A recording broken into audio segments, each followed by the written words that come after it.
ಕುಣಿಯುತ್ತಲೇ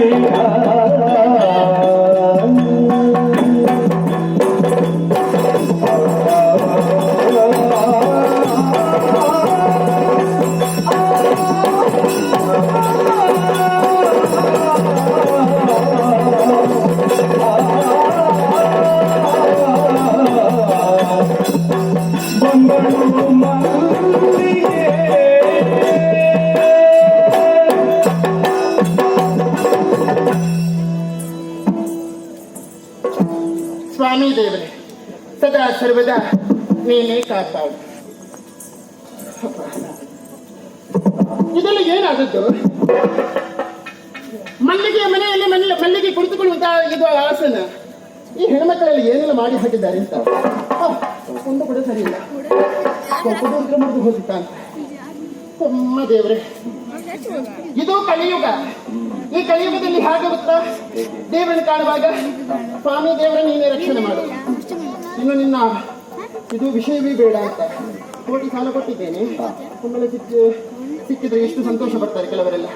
ಹಾಗೆ ಸಂತೋಷ ಪಟ್ಟವನಲ್ಲಿ ಸಾಲ ಕೇಳುವಾಗಿಲ್ಲ ಅಂತ ಹೇಳುವಾಗ ಅಯ್ಯೋ ಮಾರೇ ನೀನೊಬ್ಬ ಅಂತ ಹೇಳಿ ಬರ್ತೇವನ್ನು ನಾವು. ಅದೇ ರೀತಿ ದೇವರಿಗೆ ಕೈ ಮುಗಿಯುವುದು ಅದೆಲ್ಲ ಮೊದಲನೇ ಯುಗದಲ್ಲಿ ಶ್ರದ್ಧಾ ಭಕ್ತಿಯಿಂದ ದೇವರಿಗೆ ಕೈ ಮುಗಿದ್ರೆ ಖಂಡಿತ ದೇವರು ನಮ್ಮ ಮನಸ್ಸಿನ ಇಷ್ಟಾರ್ಥಗಳನ್ನು ಈಡೇರಿಸಿಕೊಡ್ತಾನೆ ಅಂತ. ಈಗಿನ ಕಾಲದಲ್ಲಿ ಹಾಗಲ್ಲ. ದೇವರು ಕೂಡ ಸ್ವಲ್ಪ ಕಲ್ತಿದ್ದಾರೆ. ಹಾಗೆ ಗೊತ್ತಾ, ಹೀಗೆ ಕೈ ಮುಗಿದುಕೊಂಡು ನಾವು ಹೋಗ್ತೇವಾ, ಆ ಹೊತ್ತಲ್ಲಿ ಬೇಗ ದೇವರು ಪ್ರತ್ಯಕ್ಷ ಆಗುವುದು. ಯಾಕೆ? ಈಗ ಕೈ ಮುಗಿಯುವವರು ಯಾರೂ ಇಲ್ಲ. ನೀವು ಇಷ್ಟಾದ್ರೂ ಹೇಳಿದ್ರಲ್ಲ, ಅನುಗ್ರಹ ಮಾಡದಿದ್ರೆ ಇಷ್ಟು ಕೂಡ ನಾಳೆ ಇರ್ಲಿಕ್ಕಿಲ್ಲ ಅಂತ. ಹೌದು ಹೌದು. ಹಾಗೆ ನಮಸ್ಕಾರ ನಮಸ್ಕಾರ ಅಂದೆ. ಎಂತದ್ದು ಹಾ ಹಾ ಹಾ ಅಂತ? ನೀವು ಬಾವಿ ಹೊಡಿತಿದ್ದೀರಾ? ಹಾ ಹಾ ಹಾ ಹಾ ಅಂತ ಬಾರದ ವಸ್ತುವನ್ನು ಹೊತ್ತುಕೊಂಡಿದ್ದೀರಾ? ಒಂದು ನಮಸ್ಕಾರ ಕೊಡುವಾಗ ವಿನಯದಿಂದ ನಮಸ್ಕಾರ ಹೇಳೋದಪ್ಪ. ಹಾ ಹಾ ಹಾ ಅಂತ ಹೇಳಿದ್ರೆ ಎಂತದ್ದು? ಹೌದು. ಈಗ ಏನಾಯ್ತು? ನಾನು ಅದನ್ನು ಒಪ್ಪಿಕೊಳ್ತೇನೆ. ನಾನು ವೇಷ ಮಲ್ಲಿಗೆ. ಹೌದು. ಮಲ್ಲಿಗೆ ಯಾವ ಮಲ್ಲಿಗೆ? ಇದು ಬಟ್ಟಲ ಮಲ್ಲಿಗೆ ಇಲ್ಲ, ಸೂಜಿ ಮಲ್ಲಿಗೆ ಇಲ್ಲ, ಇದು ಬಸರೂರ ಮಲ್ಲಿಗೆ. ಹೌದು ಹೌದು. ಇದಕ್ಕೆ ಒಳ್ಳೆ ಬೆಲೆ ಉಂಟು. ನಾನು ಆತರ ಇದ್ದ ಕಾರಣ ಇಷ್ಟೊಂದು ವೈಭವದಿಂದ ಮೆರೀತಾ ಇದ್ದೀನಿ ನೋಡಿ. ಬಸರೂರಲ್ಲಿ ಎಷ್ಟು ದೊಡ್ಡ ಮನೆ ಕಟ್ಟಿದವರು ಯಾರಿದ್ದಾರೆ? ಈ ಬಸರೂರಲ್ಲಿ ನಾನೇ ಸಂಪಾದನೆ ಮಾಡಿ ಹೆಣ್ಮಕ್ಕಾಗಿದ್ದು ಇಷ್ಟೊಂದು ಸಾಧನೆ ಮಾಡಿ ಇಷ್ಟು ದೊಡ್ಡ ಮನೆ ಕಟ್ಟಿದಾಳೆ ಅಂತ ಆದ್ಮೇಲೆ ನೀವು ಗಂಡಸರೆಲ್ಲ ನೋಡಿ ಹಾಚ್ಕೊಳ್ಬೇಕು. ಹೌದು. ಮಾತಾಡುವರು ಯಾರು ಅಂತ ಹೀಗೆ ನೋಡ್ತೇನೆ. ಭಾಗವತ್ರ ನಮಸ್ಕಾರ. ಯಾವಾಗಲೂ ಬರ್ಬೋದು ಇವರು. ಇಲ್ಲಿ ಬಂದು ಹೋದ ಹಿಡಿತಾರೆ. ಮನೆಯಲ್ಲಿ ಕಾರ್ಯಕ್ರಮ ಉಂಟು ಅಂತ ಹೇಳಿ ಬರುವುದು. ಬರೋದು ಕೂಡ ಮನೆಗೆ ಗೊತ್ತಾದ ಮತ್ತೆ ಇವರು ಮನೆಗೆ ಹೋಗ್ಲಿಕ್ಕಿಲ್ಲ. ಅವರೊಬ್ಬರೇ ಬಂದದ್ದಲ್ಲ, ಆ ಕಡೆಯಿಂದ ನೋಡಿ ಎರಡು ಗೋಲ್ ಹಿಡ್ಕೊಂಡು ಬಂದಿದ್ದಾರೆ. ಕಣ ಕಣ ಕಣ ಅಂತ ಬಾರಿಸ್ಲಿಕ್ಕೆ. ಚೆಂಡಿ ಅವರು ಚೆಂಡಿ ಎಲ್ಲಿಂದ? ಮಂಗಳೂರು. ಓ ದೇವರೇ, ಮಂಗಳೂರು ಅಲ್ಲಿಂದ ಬಂದಿದ್ದಾರೆ. ಹಾಗಿದ್ರೆ ನನ್ನ ಮಹಿಮೆ ಏನು, ನನ್ನ ಪ್ರತಾಪ ಏನು? ಮಲ್ಲಿಗೆಯ ಪ್ರತಾಪ. ಒಳ್ಳೆ ಹೆಸರು. ಏನ್ ಮತ್ತೆ ಏನು ಆತರ ಬಿಟ್ಟದ್ದು? ಒಳ್ಳೆ ಕುಣಿಸುವವರು ನನ್ನನ್ನ. ಅವನ್ನೇ ಹೇಳಿದ್ದಾರೆ, ಜನ ಕುಣಿಯುತ್ತಾನೆ. ಹೌದು. ಅಂದ್ರೆ ನನ್ನ ಕಾಲಿನ ನೂಪುರ ಉಂಟಲ್ವಾ, ಅದಕ್ಕೆ ನಾನು ಸೋತವರು.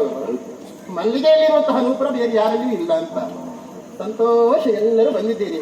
ಮನಸ್ಸಿಗೆ ಸಂತೋಷವಾಯಿತು. ಯಾಕೆ ನಾನು ವೇಷಮಟ್ಟಿಗೆ ಮಾಡ್ತಾ ಇದ್ದೀನಿ? ಒಂದು ಮಾತು ಕೇಳಿಲ್ವಾ? ಸುವಸ್ತುಗಳನ್ನು ಇರಿಸಿಕೊಂಡಂತಹ ಲೋಕ ಯಾವುದು ಅಂತ ಕೇಳಿದ್ರೆ ಅದು ಮೇಲು ಲೋಕ ಅಲ್ವಾ? ಕೆಲವರು ತಿಳಿದವರು ಹೇಳ್ತಾರಪ್ಪ, ಭೂಲೋಕ, ಭೋರ್ಲೋಕ, ಸುರಲೋಕ, ಜನರಲೋಕ, ಮಹರ್ಲೋಕ, ತಪೋಲೋಕ, ಹೀಗೆ ಊಟ ಲೋಕದಲ್ಲಿ ಹೇಳಿದ್ರು ಕೂಡ ಸ್ಥೂಲವಾಗಿ ಹೇಳುವುದಿದ್ರೆ 3 ಲೋಕದಲ್ಲಿ ಸರ್ವಶ್ರೇಷ್ಠವಾದದ್ದು 4 ಲೋಕ ಅಂತ ಹೇಳ್ತಾರೆ. ಅಲ್ಲಿಲ್ವಾ? ರಂಬೆ, ಊರ್ವಶಿ, ಮೇನಕೆ, ತಿಲೋಕಮೆ, ಮಂಜುಘೋಷ, ಪುಂಜಿಕ ಸ್ಥಳಿ ಹೀಗೆಲ್ಲ ಇದ್ದಾರೆ ಅಂತ ಅಪ್ಸರಾಂಗನೆಯರು, ಅವನ ಗಣಿಕಾಂಗನೆಯರು ಅಂತಲೂ ಹೇಳ್ತಾರೆ. ಹೌದು. ದೇವೇಂದ್ರ ಆಸ್ಥಾನದಲ್ಲಿ ನರ್ತನ ಮಾಡುವವರು ನರ್ತಕಿಯರವರು. ಹೌದು. ಮತ್ತವರ ಇಚ್ಛೆಯನ್ನು ಪೂರೈಸಿಕೊಡುವವರು. ಅವರ ಅನುಗ್ರಹದಿಂದ ನಾವು ನಿಲ್ಲುತ್ತವರು. ಭೂಲೋಕದಲ್ಲಿ ಕೂಡ ಬೇಕನ್ನಂತವರು. ಅದಕ್ಕಾಗಿ ನಮ್ಮ ವಂಶ ಪರಂಪರೆ ಹಾಗೆ. ಹೌದು. ಅಲ್ಲಿ ಹತ್ತಿರ, ಇಲ್ಲಿ ಸ್ವಲ್ಪ ಹತ್ತಿರ ಬ್ರಹ್ಮಾವರಕ್ಕೆ ಹೋದ್ರೆ ಗೊತ್ತಾಗ್ತದೆ. ಮಂಜರಿಕೆ ಅಂತ ಒಬ್ರು ಇದ್ರು. ಮಂಜರಿ ಅವರು ಒಳ್ಳೆ ಸಂಪಾದನೆ ಮಾಡಿದ್ದಾರೆ ಗೊತ್ತುಂಟ. ದೊಡ್ಡ ಮನೆಯಲ್ಲ ಕಟ್ಟಿದ್ದಾರೆ. ಆ ವಂಶಪಾಲಕರು ಉಳಿಸುವುದಕ್ಕೆ ಬೇಕಾಗಿ, ಈ ಭೂಲೋಕದಲ್ಲಿ ಹೆಣ್ಮಕ್ಳು ನಡೆದಾಡುವುದಕ್ಕೆ ಬೇಕಾಗಿ ನಮ್ಮಂತವ್ರು ಇದ್ದ ಕಾರಣ ಅವರು ಸ್ವತಂತ್ರವಾಗಿ ಹೋಗ್ತಾರೆ. ಇಳಿದ ಮನೆ ಬಿಟ್ಟು ಹೊರಗಡೆ ಉಂಟ ಈ ಗಂಡಸರ ಬಾಧೆಯಿಂದ. ಹಾಗಾಗಿ ಏನೇ ಆಗ್ಲಿ ಪ್ರಾತಃ ಕಾಲದಲ್ಲಿ ಎತ್ತುಕೊಂಡಿದ್ದೇನೆ. ಒಮ್ಮೆ ಹೋಗಿ ಬಾಗಿಲು ತೆರೆದು ನೋಡುವ ಯಾರೆಲ್ಲ ಬಂದಿದ್ದಾರೆ ಅಂತ.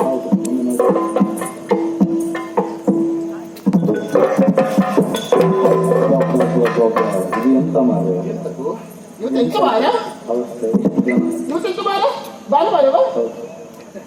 ಸೋಮವಾರ. ಒಳ್ಳೆ ಈಶ್ವರ ದೇವಸ್ಥಾನದ ಅಲ್ಲಿ ಕಣ್ಣಂತಹ ಸಭೆ ಹಾಗುಂಟಪ್ಪ. ಇರ್ತು ಸಭೆ ಮನೆಗೆ ಮನೆಯಂಗಳದಲ್ಲಿ. ಓ ಬನ್ನಜಾಕಿ ದೇವಿ ದರ್ಶನಕ್ಕೆ ಮಲ್ಲಿಕಾದೇವಿ ಅನುಗ್ರಹಕ್ಕೆ ಬಂದವರು. ಸಂತೋಷವಾಯ್ತು. ಎಷ್ಟು ಮಂದಿ ಬಂದಿದ್ದಾರೆ ಗೊತ್ತುಂಟಾ? ಓ ದೇವರೇ, ಇನ್ನೊಬ್ಬ ನೋಡಿಯಂತೆ ಸೆಳೆಯುತ್ತಾ ಉಂಟು, ಇನ್ನು ಬೀಳ್ತಾ ಉಂಟು, ಆದ್ರೂ ಕೂಡ ಮುಸುಕು ಹಾಕಿಕೊಂಡು ಬಂತು ಹುಡುಗನಿಗೆ. ಓ ಹುಡುಗ, ನೀನು ಗುರುಮಠಕ್ಕೆ ಹೋಗಿ ವಿದ್ಯೆ ಕಳೆಯಬೇಕಾದ ಹುಡುಗ ಇವ ಎಲ್ಲಿಗೆ ಯಾಕೆ ಬಂದದ್ದು? ಅರ್ಥ ಮಾಡಿಕೊಂಡೆ. ಪಕ್ಕದಲ್ಲಿ ಅವನ ಅಪ್ಪ ಇದ್ದಾರೆ, ಅವ್ರು ಬರ್ತಾರೆ ಹೋಗ್ತಾರೆ, ಹಾಗೆ ಮಗನಿಗೆ ಸ್ವಲ್ಪ ದಾರಿ ತೋರಿಸಿ ಬಿಡುವ ಅಂತ. ಏ ಹುಡುಗ, ಈಗ ಬರುವುದು ಬೇಡ, ಅಪ್ಪ ಇಷ್ಟೇ ಹೇಳಿ, ನೀನು ಗುರುಮಠಕ್ಕೆ ಹೋಗಿ ಒಳ್ಳೆ ವಿದ್ಯೆಯನ್ನು ಕಲಿಯಬೇಕು, ನೀನೊಬ್ಬ ಯೋಗಿತವಂತನಾಗಬೇಕು, ಕೈಯಲ್ಲಿ ಸ್ವಲ್ಪ ಸಂಪಾದನೆ ಆಗಬೇಕು. ಆ ಹೊತ್ತಿನಲ್ಲಿ ಮಲ್ಲಿಗೆ ಮನೆಯನ್ನು ಸ್ವಲ್ಪ ನೆನಪಿಟ್ಟುಕೊಂಡ್ರೆ ಸಾಕಾಯ್ತಾ?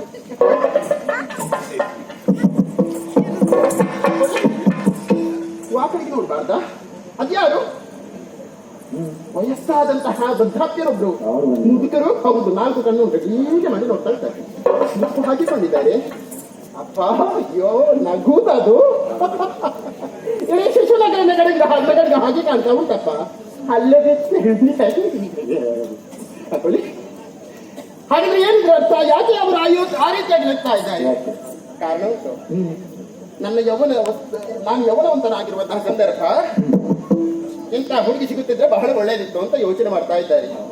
ಏನೇ ಇರಲಿ, ಮಲ್ಲಿಗೆಯ ಮನೆಯಂಗಳಕ್ಕೆ ಬಂದವರು ಅಂತೆ ಹೋಗ್ಲಿಕ್ಕಿಲ್ಲ, ಉಪವಾಸ ಹೋಗ್ಲಿಕ್ಕಿಲ್ಲ, ಬರೀ ಊಟ ಮಾಡಿಯೇ ಹೋಗ್ಬೇಕು. ಬಡಿಸುವುದಕ್ಕೆ ನಾನೇ ಇದ್ದೇನೆ. ಓ ಏನು ನೀವು ಬರ್ತೀರಾ? ಬರ್ತೀರಾ ಅಂತ ಬಂದಿದ್ರಲ್ಲ, ಮನೆ ಒಳಗೆ ಹೋಗಿ ಮಾತ್ರ ಬಾಕಿ. ಈಗಿನ ಕಾಲದಲ್ಲಿ ಯುವಕರು ಹೇಗೆ ಕಾಣ್ತಾ ಇದ್ದಾರೆ ಗೊತ್ತುಂಟ? ಬಹಳ ಚಂದ ಕಾಣ್ತಾ ಇದ್ದಾರೆ. ಮೊದಲೆಲ್ಲ ಹೇಗೆ ಒಂದು ದೊಡ್ಡ ಹೊಟ್ಟೆ ಮಾಡಿಕೊಂಡು, ಮತ್ತೆ ಒಂದು ಕಣ್ಣೆಲ್ಲ ನೋಡಿದ್ರೆ ಆಡೋದು, ಒಂದಷ್ಟು ಗಡ್ಡ ಮೀಸೆ ಎಲ್ಲ ಬೆಳೆಸಿಕೊಂಡು ಆ ಸಮಯದಲ್ಲಿ ಅವರೇ ಚಂದ ಕಾಣ್ತಾ ಇದ್ರು. ಈಗಿನ ಹುಡುಗರು ಹಾಗಲ್ಲ, ಎಲ್ಲ ಬೆಳಗ್ಗೆ ಎತ್ಕೊಂಡು ದೊಡ್ಡ ದೊಡ್ಡ ಕಲ್ಲು ಕಬ್ಬಿಣದ್ದು ಅದನ್ನು ಎತ್ತುದು ನೋಡಿ ಹೋಗಿ. ಹೀಗೆ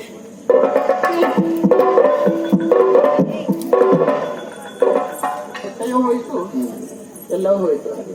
ಅವ್ರ ಮೈಯನ್ನು ಕಾಣುವಾಗ ಎಂಥವ್ರು ಕೂಡ ನಾಚಿಕೊಳ್ಳೇಬೇಕು. ಅಂತ ಹುಡುಗರು ಕೊಂಡು ಹೋಗರು ಎಷ್ಟು ಮಂದಿ ಬಂದಿದ್ದಾರೆ. ಯಜಮಾನ ವಿಶೇಷ ಪೂಜೆ ಆಗ್ತದೆ. ನನಗೆ ನಟದಿಂದ ಶಿಖರಕ್ಕೆ ಸಿಟ್ಟು ಬರ್ತಾ ಉಂಟು ಗೊತ್ತುಂಟಾ? ಎಂತ ಯಜಮಾನ್ರು ಬಾರಿ ನೋಡಿದಾರೆ ನನ್ನನ್ನ. ಎಂತದ್ದು ಆಗಿದೆ ಹೋಗಿದೆ. ಹೆಣ್ಮಕ್ಳಿಗೆ ಒಬ್ಬಳಿಗೆ ಆಗ್ಬೇಕಾದ್ದೇನು ಮದುವೆ, ಅದು ಆಗಿದೆ ಹೋಗಿದೆ ಅಂತ. ಏನು ಮಾಡೋದು? ನನ್ನ ಹಣೆಯಲ್ಲಿ ಆ ರೀತಿ ಬರ್ತಿದ್ದಾರೆ. 4 ದಿವಸ ನನ್ನ ಜೊತೆ ಇದ್ರು, ಮತ್ತೆ ಹೋಗಿದ್ದಾರೆ. ಮೇಲೆ ಹೋಗುದಿತ್ತದು ಹಾಗಲ್ಲ. ಅವರಿಗೆ ಮೊದಲದೊಂದು ವ್ಯಾಪಾರ ಇತ್ತು, ಒಳ್ಳೆ ಸಂಪಾದನೆ ಆಗ್ತಾ ಇತ್ತಂತೆ. ಆ ಸಂಪಾದನೆಯನ್ನು ಕಂಡೇ ನನ್ನನ್ನು ಮದುವೆ ಮಾಡಿಕೊಟ್ಟದ್ದು. ಮೆಣಸು ಹಾಗೆ ಘಟ್ಟಕ್ಕೆ ಹೋಗಿದ್ದಾರೆ. ಹೋದವರು ಬರುವುದೇ ಇಲ್ಲ, ತಿಂಗಳಿಗೆ ಒಮ್ಮೆ ಬರುವುದು, ಅಮಾವಾಸ್ಯೆಗೆ ಹುಣ್ಣಿಮೆಗೆ ಬರುವಾಗ ಏನಾದ್ರೂ ಕೇಳಿದ್ರೆ ಉಂಟಲ್ವ, ಏನು ಸುಖ ಇಲ್ಲ, ಎಲ್ಲ ನಷ್ಟವಾಗಿ ಹೋಗಿದೆ ಅಂತ ಹೇಳ್ತಾರಪ್ಪ. ಎಂತ ಮಾಡೋದು? ಮತ್ತೊಮ್ಮೆ ಹೋದವರು ಬರುವುದೇ ಇಲ್ಲ. ಏನು ವಿಷಯ ಅಂತ ಹೀಗೆ ಯೋಚನೆ ಮಾಡಿ ನೋಡ್ತೇನೆ. ಕೆಲವರು ಯಾರಾದ್ರೂ ಮಾತನ್ನು ಕೇಳುವಾಗ ಉಂಟಲ್ವಾ, ಅಲ್ಲಿ ಒಬ್ರು ಗಂಟು ಬಿದ್ದಿದ್ದಾಳೆ ಅವರಿಗೆ ಘಟ್ಟದಲ್ಲಿ. ಇವರ ಸಂಪಾದನೆ ನೋಡಿ ಎಲ್ಲ ಹೋಗಿ ಅವಳಿಗೆ ಕೊಡ್ಲಿಕ್ಕಾಯ್ತು. ಮತ್ತೆ ಇಲ್ಲಿಗೆ ಬರುವುದೆಂತ ಉಂಟು? ಬರಗಿಲ್ಲಿ ಬರುವುದು ಹೋಗುದು. ನಾವು ಬೈದ್ದೇನೆ ತೋರಿಸಲಿಕ್ಕೆ, ಮುಖ ತೋರಿಸಲಿಕ್ಕೆ ಬರ್ತಾರೆ ಹೋಗ್ತಾರೆ, ಮರುದಿವಸ ಹೋಗ್ತಾರೆ. ಹಾಗಿದ್ರೆ ಆಗ್ತದಾ? ಎಷ್ಟು ಉಪವಾಸ ಅಂತ ನಾವು ಕಾಯೋದು. ಹೊಟ್ಟೆ ಪಾಡಿಗೆ ಬೇಕಾಗಿ ನಾನು ಈ ವೃತ್ತಿಯನ್ನು ಹಿಡ್ಕೊಂಡಿದ್ದೇನೆ. ಕೇಳುವವರು ಯಾರಿದ್ದಾರೆ? ಇನ್ನು ಮುಂದೆ ಗಂಡನ ವಿಚಾರವಾಗಿ ತೆಗೆಯಬಾರದು. ಹಾಗೆ ಕೂಡ ನನಗೆ ಮದುವೆ ಆಗಿದೆ ಅಂತ ಗೊತ್ತಾದ್ರೆ ಉಂಟಲ್ವಾ, ಇಷ್ಟು ಮಂದಿ ಕೂಡ ಇಲ್ಲಿಗೆ ಬರುವುದಿಲ್ಲ. ಅದಕ್ಕಾಗಿ ಮಾಂಗಲ್ಯವನ್ನು ತೆಗೆದು ಅಲ್ಲಿ ಬೇರೆ ಮಾಂಗಲ್ಯ ಕಾಣೋದು ಬೇಡ ಅಂತ. ಇನ್ನು ಮದುವೆ ವಿಚಾರ ತೆಗೆದ್ರೆ ಉಂಟಲ್ವಾ, ನಿಮ್ಮನ್ನೇ ತೋರಿಸಿ ನಾನು.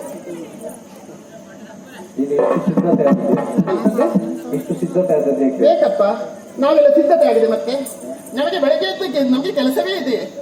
ಊಟ ಮಾಡ್ಲಿಕ್ಕೆ ನಮಗೇನು ಹೊತ್ತು ಸಿಗುವುದಿಲ್ಲ. ಎಂತ ಗೊತ್ತುಂಟ, ನಮ್ಮಂತಾನು ನಾವೇ ಮಾಡಿಕೊಳ್ಬೇಕು. ಈ ಅಲಂಕಾರ ಇದ್ರೆ ತಾನು ಎಷ್ಟು ಮಂದಿ ಬರುವುದು. ಹಾಗೆಂದುಕೊಂಡು ಇವತ್ತು ಒಳ್ಳೆ ಸೀರೆಯನ್ನು ಉಟ್ಕೊಂಡಿದ್ದೇನೆ. ಸಾಕು ಇದು ನನ್ನ ಶೃಂಗಾರ. ಏನು ಶೃಂಗಾರವ? ಯಾವತ್ತು ನಾನು ಆಭರಣ ಹಾಕೋದಿಲ್ಲ. ಕೆಲವರೆಲ್ಲ ಹೇಳ್ತಾರೆ ಆಭರಣ ತುಂಬಾ ಉಂಟು ಅವಳ ಹತ್ರ ಅಂತ. ಹಾಗಂತ ಕಡೆ ಇವತ್ತು ಹಾಕಿದ್ದೇನೆ. ಯಾಕೆ? ಯಾವತ್ತು ನನ್ನ ಹತ್ರ ಆಭರಣ ಉಂಟು ಅಂತ ನಾನು ಯಾರಿಗೂ ತೋರಿಸುವುದಿಲ್ಲ. ಇವತ್ತು ಹಾಕಿಕೊಳ್ಳೋದು ಯಾಕೆ ಅಂತ ಹೇಳಿದ್ರೆ, ನನಗೆ ಸುಬ್ರಹ್ಮಣ್ಯಕ್ಕೆ ಹೋಗ್ಲಿಕ್ಕೆ ಉಂಟು ಅಂತ. ಸುಬ್ರಹ್ಮಣ್ಯ ದೇವಸ್ಥಾನಕ್ಕೆ. ಎಂತದ್ದು ಒಳ್ಳೇದಾಗುದು? ನಾನೇನು ಹಾಳಾಗಿದ್ದೀನ? ನಾನು ಹಾಳಾಗಿದ್ದೀನಿ ಅಂತ ಇಷ್ಟು ದೊಡ್ಡ ಮಾಲೆ ಮಾಡಿದ್ದೇನೆ ನನ್ನ ಸಂಪಾದನೆಯಿಂದ. ಇಷ್ಟು ದೊಡ್ಡ ಮನೆ ಕಟ್ಟಿದ್ದೇನೆ. ಇಲ್ಲಿರುವಂತಹ ಹೆಣ್ಮಕ್ಳಿಗೆಲ್ಲ ಅನ್ನ ಹಾಕ್ತಾ ಇದ್ದೇನೆ. ನಾನೇ ದೇವರು ಸುರಿಸು ಮಾಡುವುದಿಲ್ಲ. ನಾನು ಹಾಳಾಗಿದ್ದೇನೆ ಅಂತ ಹೇಳಿದ್ಯಾರು? ದೇವಸ್ಥಾನಕ್ಕೆ ಹೋಗುದು ಯಾಕೆ? ನನ್ನ ಪರಿಚಯದವರಿದ್ದಾರೆ ಅಲ್ಲೆಲ್ಲ. ಅವರಲ್ಲೆಲ್ಲ ಮಾತಾಡಿಕೊಂಡು ಬರಬೇಕು ಅಂತ ಹೊರಟವಳು. ಬಂದವರು ಹಾಕಿ ಹೋಗಬೇಡಿ, ಎಲ್ಲರೂ ಕುಳಿತುಕೊಳ್ಳಿ ಆಯ್ತಾ? ಕಥೆ ಶುರುವಾಗ್ತದೆ. ಇನ್ನು ನಾನೊಮ್ಮೆ ಸುಬ್ರಹ್ಮಣ್ಯಕ್ಕೆ ಹೋಗಿ ಬರಬೇಕು. ಅಲ್ಲಿನ ಮತ್ತೆ ಉಂಟು ನೋಡ್ಲಿಕ್ಕೆ. ಎತ್ತು ಹೋದ್ರೆ ಮಾತ್ರ ಉಂಟಲ್ವಾ, ಯಾರಿಗೊಂದು ಅವಕಾಶ ಸಿಗುವುದಿಲ್ಲ. ಈಗ ಬರ್ತೇನೆ.